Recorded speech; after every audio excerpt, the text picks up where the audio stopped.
ఎరా వినాయక చవితి బాగా జరిగిందా? వినాయక స్వామి లడ్డు వేలం వేయడం జరుగుతుంది. గ్రామ ప్రజలందరూ దేవాలయం వద్దకు రావాల్సిందిగా కోరుతున్నాం. లడ్డు వేలం పాట జరుగుతుంది బావా. లెక్కలేదురా. సరేపా చూసా వస్తాం. సరే పారా. వినాయక స్వామి లడ్డు వేలం వేయడం జరుగుతుంది. స్వామివారి పాట 1116, 2000, 3000, 4000, మావా పాట 5000. 5000 ఒకటోసారి. మనకా డబ్బులు లేదు కదరా. ఎవరో పడతలే మావా.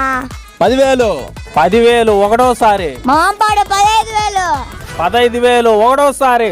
20,000, 20,000, 25,000, 25,000 ఒకటోసారి. మావా పాట నువ్వు ఉండరా, నేను పాడతా.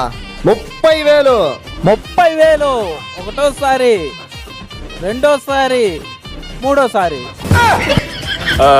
ఇదొక హఠాత్ పరిణామం, ఎవరు ఊహించనటువంటిది.